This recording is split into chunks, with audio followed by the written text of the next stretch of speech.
Към Франция. Сега тук ще говорим за френското правителство и за атентатите. Аз не съм много наясно, обаче бях преди 1-2 дена там и буквално за малко ще ме фанат да не мога да си фанем полета, така че това лично мене ме интересува какво се случва, надявам се някой друг да ме интересува, не знам, ако има някой във Франция в момента, може да пише коментарче. Франция без правителство. Перфектна буря ли е това и какво отваря след себе си тя като възможности и като прогноза за събитията и във Франция, но и в Европа? Страната е на ръба на нова вълна от протести. Готви ли се? Това го мисля, че при колко дни? 09, днеска сме 0-10. Това е качено вчера.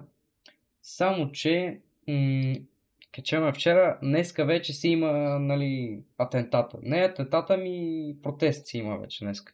Си е в действие. Повторение на бунтовете от 2018, времето на жълтите жилетки, ако помните. Петя Желева ще включим сега, кореспондента ни от Франция. Добро утро! При нас не е баш добро утро, при нас е добър вечер. Но да.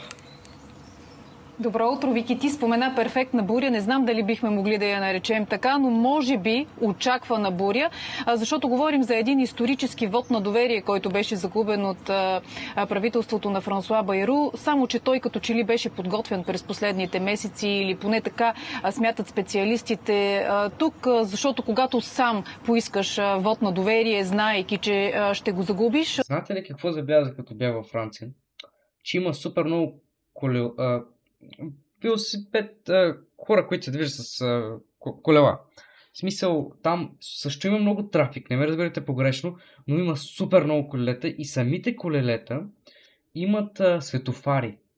Буквално карат си по тяхния алеи, не по пътя, имат си светофари отделни за тях и те са с предимство. Те са с предимство пред пешеходците и пред колите и си правят каквото си искат. Обаче, там е работата, че там е супер, не знам колко милиона са единствено само в Париж говоря в момента, са супер много милиони граждани и въздуха е 1000 пъти по-чист от София. И даже да ви кажа и за Сливен.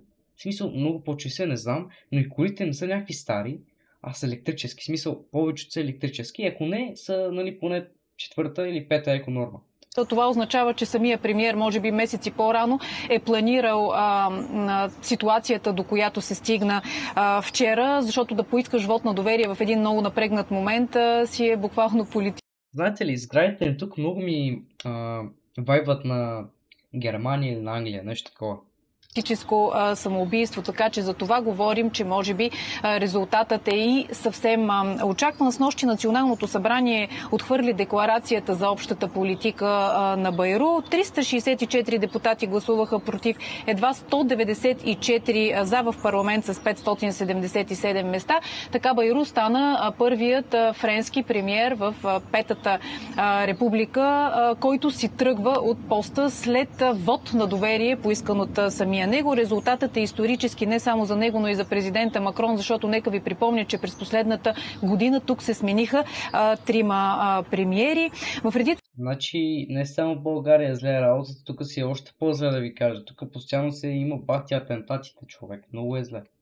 В смисъл, не е баш наред.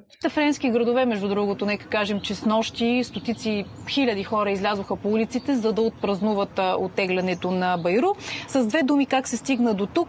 Знаете, че още през лятото френският премиер предложи един бюджетен план за икономии, които трябваше да икономисат на държавата 44 милиона. Между другото, във Франция е баси скъпотията. Ако тук водата ви е 2 лева, там е 2 евро.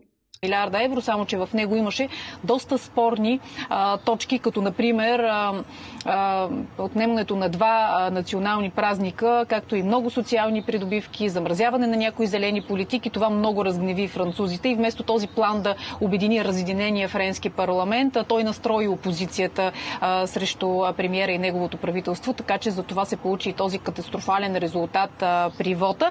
Десницата на Марин Ле Пен сега настоява за незабавни избори, тъй като и всички социологически проучвания сочат. Това между другото го снимах от автобуса, като бяхме. Доста голямо е. И тук постоянно се охраняват и тия полица отпред също бяха. постоянно си има охрана, не се остане ето така.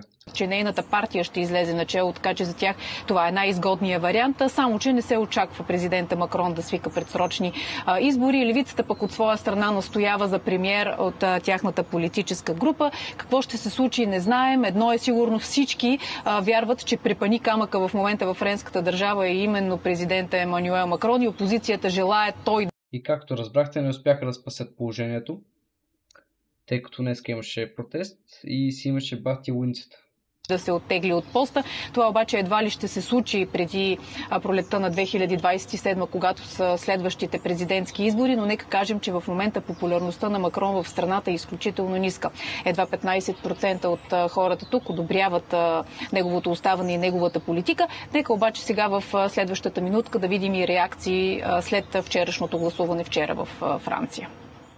През лятото премиерът не подготвяше бюджета. Той подготвяше своето оттегляне и всъщност искаше да стане това, което се случи днес. Възползвахме се от момента на изказвания в пленарната зала, за да напомним на всички, че противно на думите на премиера има и друг път. Път, който не е безразличен към въпроса за дефицита и дълга, но който избира да пощади онези, които живеят единствено. Мятам, че има какво да се промени в тази държава доста. Особено към, както казаха, бюджета, защото си ява мамата там, не знам какви сте им заплатите, дали успяват да се изравнят с цените на пазара. В смисъл, доста скъпо си е там, много скъпо е даже. Труда си да подкрепи тяхната покупателна способност. Ние изискваме Емануел Макрон да си тръгне. Разберете, че имаме проблем, ако на всеки 3 месеца страната се оказва с правителство, което пада. Разбирате, че не е възможно да чакаме. Не мога да разбера точно какво означава пада. В смисъл, много хора се отказват и сега ще питаме ChatGPT след малко. До 2027. Да живеем в такава нестабилност, при която президентът отказва да признае резултатите от изборите и да назначава един след друг хора, които винаги са отговорни да прилагат същите политики. Не сме съгласни с това. Няма да участваме в машинациите, които в момента се извършват, за да може да се продължи една политика, която никой в страната не иска. Тази сутрин се очаква Байру да представи официално и своята оставка пред Емануел Макрон, който пък много бързо обеща още през следващите дни да назначи нов премиер. Нека набързо ви кажа, че едно от най-често спряганите имена е това на Себастиан Лекорню, който е министър на отбраната и близък до Макрон. Иначе Франция определено влиза в една седмица на доста така сериозна политическа и икономическа нестабилност и несигурност, защото вече в страната се готвят мащабни протести, Както ви казах, един е на 10 днес, в момента в който стримам, и другия мисля, че беше на 13 или на 18 септември, не съм сигурен, може би има и още повече, между там протестите не са като в България, идваш и дигаш една табела, там пиратки, бомби, не грамотевици, много се бият там, в смисъл има много негри, става ужас, полицайите и те не могат да се справят. Много е зле. Стачки още в сряда на 10 септември призивът е даже ги изпреварвам. Всички да се обединят и да излязат по улиците, за да протестират, да блокираме всичко. Така че, може би, нека отправим. Даже блокират летища, пътища, магазините най-вероятно няма да работят повечето. Ужас. И един призив и към нашите граждани, които възнамеряват да пътуват във Франция в този период, в сряда, вероятно, транспортът, както и други сектори, ще бъдат силно засегнати заради тази стачка. Метрото няма да работи, градският транспорт, много ясно, нали, защото метрото няма да работи и бусовете, нали. Ужас, може да не може да се превереш.